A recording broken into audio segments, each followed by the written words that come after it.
All right, it looks like we're back again for another edition of our behavior chats. Today, we're gonna go over one of our most basic programs, and it's called Come Here. All right, so we're just gonna hop right into our discussion here.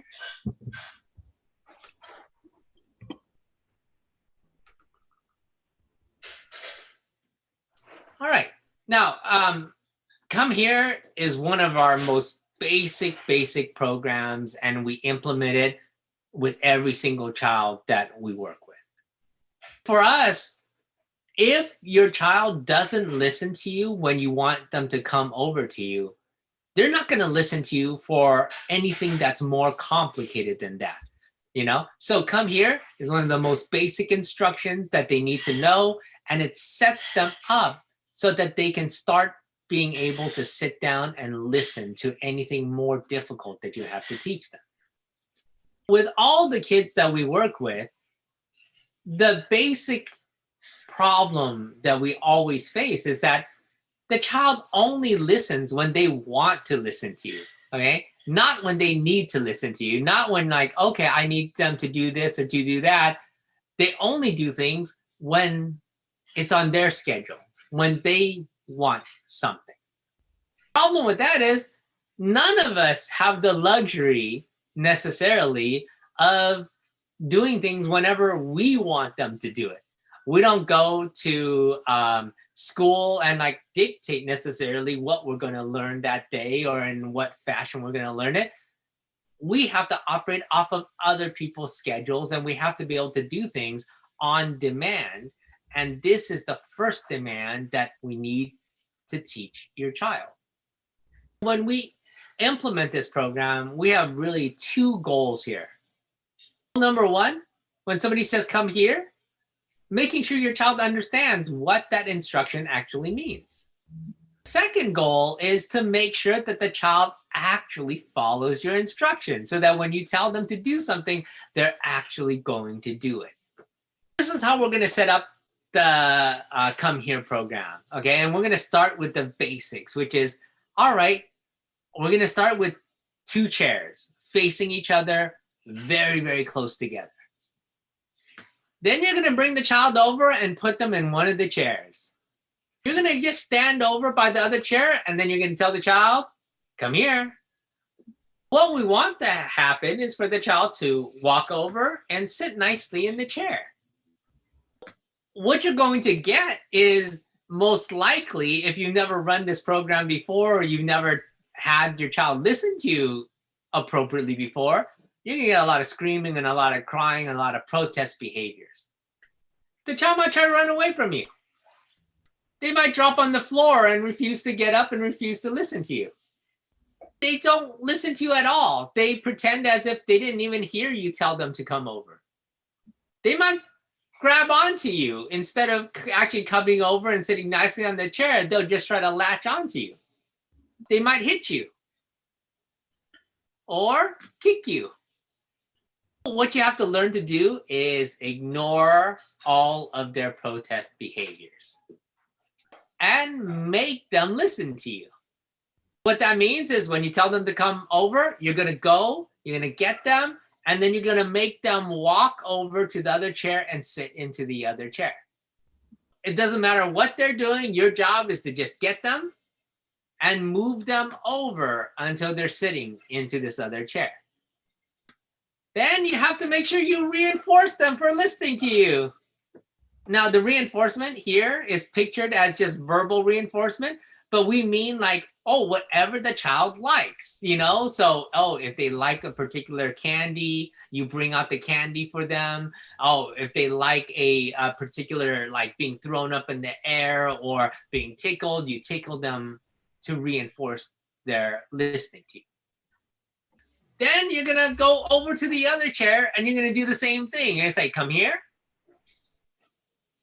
Then you're going to go and do the same thing, which is you're going to help them come over and sit nicely. And of course, in the slide, I forgot, you have to reinforce the child. All right? And you're going to keep on repeating the exact same process until the child starts to listen to you independently without you doing anything, of getting out of their chair, walking over that short little distance and getting into this new chair.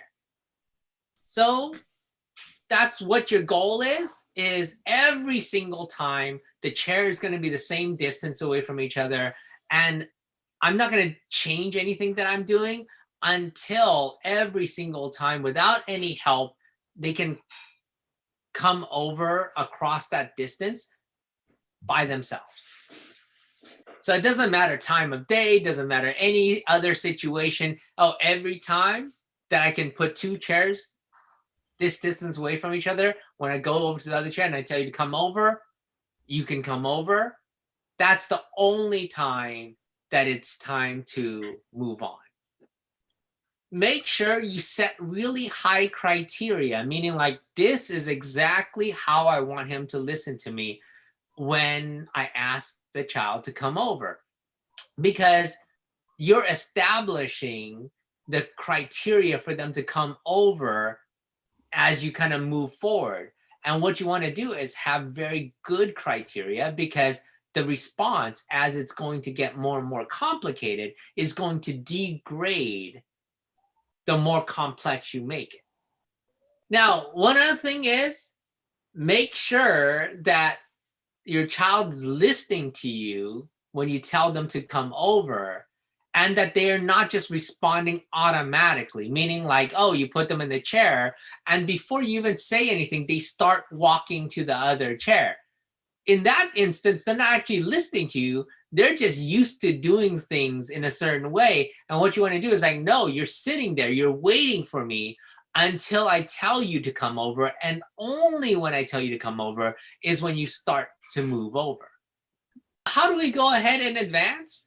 Well, as soon as they're able to be very, very consistent at that distance, we're going to increase the distance between the chairs. And then you're going to just repeat the same exact process that you did before, which is you're going to ask the child to come over, and then the child will come over and you reinforce the child for coming over. And just like before, whenever the child refuses to listen or they don't listen, you go in and you prompt them. You make them listen to you until they can do this. Again, every single time you ask them to do it for the same distance, and they can do it all by themselves. And so that's when you're going to advance again, is when the child is consistently listening to you at that level without protest, and they can do it really nicely. So you're going to keep on advancing it by moving the chairs further and further and further and further and further apart until you can go and ask them to come over from across different rooms of the house, from one end of the house all the way over to the other end of the house. Regardless of whether you have upstairs and downstairs, your house is big and wide, doesn't matter. You want to be able to like, oh, anywhere from this house, as long as the child can hear me, they will come over to where I am. And so that's what you're trying to really build, is this compliance to this instruction all around the house, anywhere in the house, and getting them to be good and proficient with that. Now, the same thing again, you don't advance it until the child's really good with listening to you at that level. You don't, without protesting, and that they can do it very quickly, that they're walking or running to you at an appropriate time frame. All right, so how do we advance it again? Well, we're going to advance it by getting rid of the chairs, okay? And it just depends on the child how quickly you move from one step to the next, but you're not looking at advancing it until the child listens really well at the present levels. So what we're going to do now is we might get rid of one chair but still have another chair, or we might be able to get rid of both chairs. Either way is fine, but it's about how well the child listens to you. And if you need one chair, you use one chair until they get used to it, and then you fade that chair out. Again, same thing as always. we're getting them to listen to us really well before we make another advancement. A lot of mistakes that most people make is trying to advance things and keep on advancing things too fast for the child. And then what happens is that they might fail and fail and fail. And then the parents refuse to go back a step or to take it back to where they were successful before and then build back into good responding. Now, all throughout this process, every time we call the child over, we're going to reinforce them. Okay. However, your reinforcement is going to slowly drift downward as the child gets better and better with listening to you. So in the beginning, when they refuse to listen to you, they have a hard time. The first time they did listen to you, you're throwing a big party for them. You're giving them everything that they want for listening to you. And as they get better and better with listening, the reinforcement you provide becomes slightly less and less and less. And then what will happen is that you'll randomly throw a big party for them when you call them over at times, you know? So most of the time you call them over and you're like, good job. Okay, you can go, you know, until randomly you're just like, hey, woo, you know, and you make a big party for them. And what we're trying to do is set up a slot machine mentality, which is the child doesn't know when they're going to get the big reinforcement out of you. So they're going to sustain their responding over time to get that random big reinforcement. All right, so what's the next level advancement? Well, you worked on it as a program. You worked on it where you targeted it. You know, you called it, you had the child come over, you worked it with chairs, you were able to get rid of the chairs. Now you have to practice it in everyday life situations when you're in the kitchen, when you're doing other stuff, and getting the child still to listen to you under those conditions. So in everyday situations, you can call them at any point in time and they can get up, walk over to you, and then you can reinforce them. When they're good at home, then you're going to look at taking it out into the community, whether it's at parks, at grocery stores, but that's what you're looking at doing is like, okay, you're listening to me good at home to come over. I'm going to make sure that we're going to practice it out in the community. Now, another big problem that most people do is when they go and practice these programs outside is that they make other plans. Like, oh, I'm going to practice at the grocery store, but you know what? I have to do all the shopping as well. No. When you go and you practice this skill set, this is the only thing that you're going to target because it's about building that behavior, getting the child to listen to you in that environment. If you're preoccupied, you're like, oh God, I gotta get all this shopping done. I got this and this and this. You don't have time to focus on this. And then that's when the child starts to misbehave. That's when they start to not listening to you, but you're not building the listening skill. You're not building their compliance to you. And that's what the focus is on initially, is with them listening to you across all the environments. So the requirements are all going to be the same, which is the child's going to come over whenever you call them out in the community. Okay. So now the thing is, in the community, they're going to be more distracted. There's going to be more things that occupy them. So when you start off, you're going to start off with your child being closer to you so that if they don't listen to you, you can grab them immediately and prompt them to listen to you.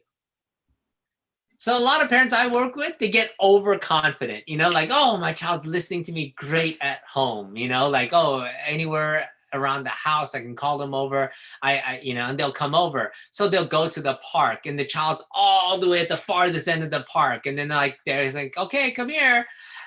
And the child doesn't listen to them. Okay.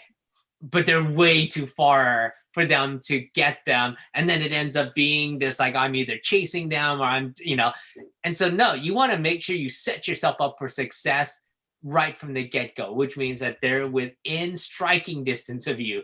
When you tell them to come over, if they don't listen, you can prompt them to listen to you. So you practice it just like at home, close. They listen to you, get further and further apart. And that's what you want to build, is that level listening in the community, that anywhere out there you can call the child over and they'll come over to you right away. All right. Now, the other thing is that there might be very specific circumstances where the child listens to me great most of the time, except when they're playing with toys, they have a tablet or a phone or something, a favorite toy that they're engaged in, and that's the time when they don't listen to me. So you have to practice those situations very, very specifically, which means you actually get them engaged in something that you know that they like, and then you're going to start by being close to them so that when you tell them to come over, you can disengage them from their activity and prompt them over to the chair and then highly reinforce them and get a lot of practice doing that. So that's what you're going to practice until they get really good. Whenever you call them over, they can put it down and they can walk over to where you are without engaging in protest and doing it nicely. Now, that's basically the course that we run with the Come Here program, because by that time, most of the time, anywhere we are, any situation, the child is good at listening to us when we ask them to come over. All right, so that's what you're going to do, is get all this practice in and make sure that the child's listening to you no matter what the situation is. You just practice those situations that you have a hard time with until they get good at listening to you. Now, some common mistakes that people make are you keep on telling the child to come over without making them come over. So instead of just saying, come here, and then making them come over, a lot of parents just rely on, no, come here, come here, come here, come on over, come here. And they just keep on repeating themselves without any effect because the child's just still not listening to them. Now, the other mistake that a lot of parents make is they don't provide enough reinforcement or any reinforcement sometimes when the child's coming over. And realize, especially in the beginning, you're going to give a lot more higher levels of reinforcement. Why? Because they're learning it for the very first time, or they've never wanted to listen to you anyways. And so you have to give them incentives to listen to you. And so that's what you're trying to do, is like incentivize them, wanting to come over when you ask them to come over. So in the beginning, you're providing a lot of reinforcement and high levels of reinforcement. And just like I said earlier, as they get better and better with listening to you, over time, the amount and the level of reinforcement you give them slowly tapers down with the random occurrence of high levels of reinforcement every so often. Another problem is when they don't provide enough help for the child. They assume that the child knows or assumes that the child will listen to them. And when they don't make them. And you just have to go and make them do it, And so especially sometimes the child starts to listen really well, and then suddenly they stop listening. And then the parent's like, wait a minute, they were listening so well before. Why? It doesn't matter, because then you go back in and make sure that they are listening to you again. Another big problem that we tend to see is that parents are afraid of their child's misbehaviors, and if there's anything that you really learn from all of our behavior chats is that you cannot be afraid of any behaviors that your child demonstrates, because the fear gives them the control. The fear gives them the power over you, and you don't want your child to have that power over you. Believe it or not, that concludes our discussion on how to teach a child to come over nicely. So we're going to keep this rolling. So next week, we're going to stay with basic skill sets. And next week, we're going to go over one of the most extremely important skill sets for a child to develop, and that is imitation skills, and specifically what we call nonverbal imitation, or the imitation of other people's actions. Well, thank you everybody for joining us. Again, we really appreciate you taking time out of your day. If you like what we do, please hit the like button, subscribe to us, and by all means, whatever feedback that you have for us, please write it in the comments. Anything that you want us to go over in the future or you have questions about, we're more than happy to address anything.